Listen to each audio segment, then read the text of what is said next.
Donald Trump Bharat को बर्बाद करने के लिए इस हद तक जाएंगे, इसका अंदाज़ा नहीं था। ट्रंप ने अब तो अति मचा दी है। डोनाल्ड ट्रंप भारत में अरबपतियों को टारगेट करने पर उतर आए हैं, क्योंकि एक बिलियनियर इंसान के पीछे लाखों नौकरियां होती हैं। इसीलिए अगर ट्रंप ने भारत के बिलियनियर को निशाना बनाया तो भारत में लाखों नौकरियां खतरे में आ जाएंगी, जिससे भारत की अर्थव्यवस्था को बुरी तरीके से डैमेज किया जा सकता है। लेकिन अब सवाल ये कि आखिर डोनाल्ड ट्रंप भारत के अरबपतियों को टारगेट कैसे कर रहे हैं। चलिए आपको सब कुछ विस्तार में बताते हैं। डोनाल्ड ट्रंप जहां भारत से रिलेशन खराब कर रहे हैं, तो वहीं पाकिस्तान के साथ अपने संबंधों को लगातार मजबूत कर रहे हैं, क्योंकि पाकिस्तान ही एकमात्र ऐसा देश है जो भारत को रोकने के लिए इस्तेमाल किया जा सकता है। और डोनाल्ड ट्रंप इसका इस्तेमाल भी कर रहे हैं। डोनाल्ड ट्रंप को पता है कि अभी दुनिया में चीन ही एकमात्र ऐसा देश है जो अमेरिका को सीधे टक्कर दे रहा है, और उसे रोक पाना अब असंभव है, क्योंकि अमेरिका और चीन के बीच अब कोई ज़्यादा अंतर नहीं रहा। लेकिन अमेरिका नहीं चाहता कि चीन के बाद भारत भी दुनिया की तीसरी आर्थिक महाशक्ति बन जाए। इसीलिए अब वो चीन की जगह भारत को निशाना बना रहा है, और इसी वजह से वो भारत के खिलाफ कई बड़े फैसले ले रहा है। हाल ही में डोनाल्ड ट्रंप ने पाकिस्तान के सेना प्रमुख आसिम मुनीर को अमेरिका में बुलाया, और आसिम मुनीर ने वहां पर भारत के उद्योगपति मुकेश अंबानी का नाम लेकर उन्हें टारगेट करने की बात कही। ये बयान उन्होंने अमेरिका में दिया। इसका अर्थ है कि इस बयान के पीछे सीधे डोनाल्ड ट्रंप का हाथ है।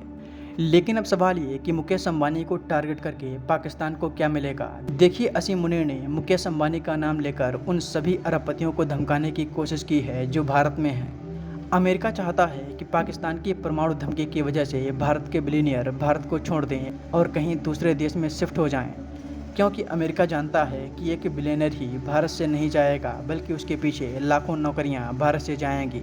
भारत के पास अभी मात्र 205 बिलियनियर हैं। ये ऐसे व्यक्ति हैं जिनके पास 8,600 करोड़ से ज़्यादा की संपत्ति है। सबसे ज़्यादा अमेरिका के पास 902 बिलियनियर हैं, वहीं चीन के पास 450 बिलियनियर हैं। पाकिस्तान के पास मात्र 3 बिलियनियर हैं, उनमें से एक अमेरिका में रहता है। अमेरिका चाहता है कि जैसे भारत से मिलियनियर दूसरे देश में भाग रहे हैं, ठीक वैसे ही भारत के बिलियनियर भी दूसरे देशों में बस जाएं। जहां एक बिलियनियर के पास 8,600 करोड़ रुपए की संपत्ति होती है, वहीं एक मिलियनियर के पास 8 करोड़ 40 लाख से ज़्यादा की संपत्ति होती है। भारत में बिलियनियर तो 205 हैं, लेकिन मिलियनियर 7,96,000 हैं, जिनमें से हर साल हजारों लोग भारत को छोड़ रहे हैं। 2024 में 4300 मिलियनियर्स ने भारत को छोड़ दिया था। ये भारत के लिए एक खतरे की घंटी है। अमेरिका के पास 2 करोड़ 50 लाख के आसपास मिलियनियर हैं, जबकि चीन के पास 62 लाख के करीब मिलियनियर हैं। आप इस लिस्ट को देखिए। इसमें आप देख सकते हैं कि भारत जैसे देशों को छोड़कर मिलियनियर किस देश में बस रहे हैं। इसमें दुबई नंबर 1 पर है, वहीं अमेरिका दूसरे नंबर पर। यहाँ दूसरे देशों से मिलियनियर आकर बस रहे हैं, लेकिन हमारे देश में मिलियनियर आने के बजाय अन्य देशों में भाग रहे हैं। और अब जिस तरह से अमेरिका के कहने पर भारत के अरबपतियों को धमकाया जा रहा है, उससे भारत को छोड़ने वाले अमीर लोगों की संख्या और भी ज़्यादा बढ़ेगी।